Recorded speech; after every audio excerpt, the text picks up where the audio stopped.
NORAD, closely scrutinized our airspace, including enhancing our radar to pick up more slow-moving objects above our country, around the world. In doing so, they tracked 3 unidentified objects, one in Alaska, Canada, and over Lake Huron in the Midwest. They acted in accordance with established parameters for determining how to deal with unidentified aerial objects in U.S. airspace. At their recommendation, I gave the order to take down these 3 objects due to hazards to civilian commercial air traffic and because we could not rule out the surveillance risk of sensitive facilities. We acted in consultation with the Canadian government. I spoke personally with Prime Minister Trudeau from Canada on Saturday. And just as critically, we acted out of an abundance of caution and an opportunity that allowed us to take down these objects safely. Our military and the Canadian military are seeking to recover the debris so we can learn more about these 3 objects. Our intelligence community is still assessing all 3 incidences. They're reporting to me daily and will continue their urgent efforts to do so, and I will communicate that to the Congress. We don't yet know exactly what these 3 objects were, but nothing right now suggests they were related to China's spy balloon program or that they were surveillance vehicles from any other country. The intelligence community's current assessment is that these 3 objects were most likely balloons tied to private companies, recreation or research institutions studying weather or conducting other scientific research. When I came into office, I instructed our intelligence community to take a broad look at the phenomenon of unidentified aerial objects. We know that a range of entities, including countries, companies, and research organizations, operate objects at altitudes for purposes that are not nefarious, including legitimate scientific research. I want to be clear. We don't have any evidence that there has been a sudden increase in the number of objects in the sky. We're now just seeing more of them, partially because the steps we've taken to increase our radars, to narrow our radars. And we have to keep adapting our approach to dealing with these challenges. That's why I've directed my team to come back to me with sharper rules for how we will deal with these unidentified objects moving forward, distinguishing between those that are likely to pose safety and security risks that necessitate action and those that do not.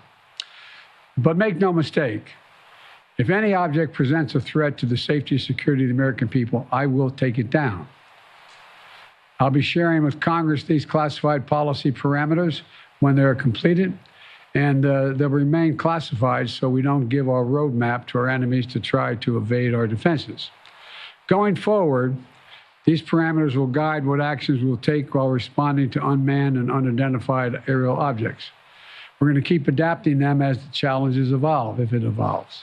In addition, I've directed my National Security Advisor to lead a government-wide effort to make sure we are positioned to deal safely and effectively with the objects in our airspace. First, we will establish a better inventory of unmanned airborne objects in space above the United States airspace and make sure that inventory is accessible and up to date. Second, we'll implement further measures to improve our capacity to detect unmanned objects in our airspace. Third, we'll update the rules and regulations for launching and maintaining unmanned objects in the skies above the United States of America. And fourth, my Secretary of State will lead an effort to help establish common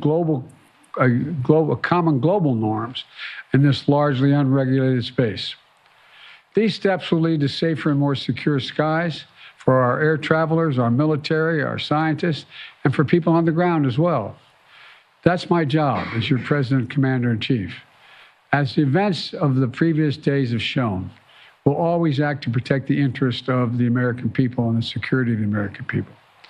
Since I came to office, we've developed the ability to identify, track, and study high-altitude surveillance balloons connected with the Chinese military. When one of these high-altitude surveillance balloons entered our airspace over the continental United States earlier in the month, I gave the order to shoot it down as soon as it would be safe to do so. The military advised against shooting it down over land because of the sheer size of it. It was the size of multiple school buses and it posed a risk to people on the ground if it was shot down where people lived. Instead, we tracked it closely, we analyzed its capabilities, and we learned more about how it operates.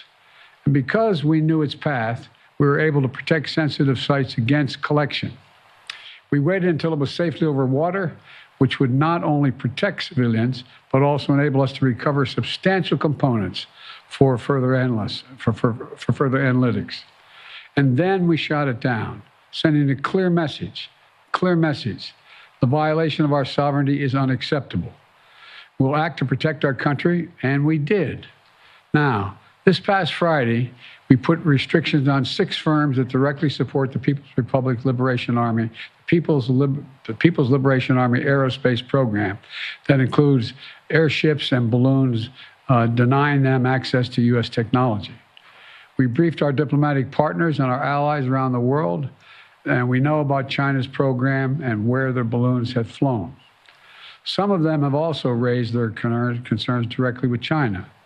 Our exports have lifted components of the Chinese balloon's payload off the ocean floor. We're analyzing them as I speak, and what we learn will strengthen our capabilities. Now, we'll also continue to engage with China, as we have throughout the past 2 weeks. As I've said since the beginning of my administration, we seek competition, not conflict with China. We're not looking for a new Cold War, but I make no apologies, and we will compete. And we'll responsibly manage that competition so that it doesn't veer into conflict. This episode underscores the importance of maintaining open lines of communication between our diplomats and our military professionals. Our diplomats will be engaging further, and I will remain in communication with President Xi. I'm grateful for the work of the last several weeks of our intelligence, diplomatic, and military professionals who have proved once again to be the most capable in the world. And I want to thank you all. Now look, the other thing I want to point out is that we are going to keep our allies and the Congress contemporaneously informed of all we know and all we learn. And I expect to be speaking with President Xi, and I hope we're going to get to the bottom of this. But I make no apologies for taking down that balloon. Thank you very much.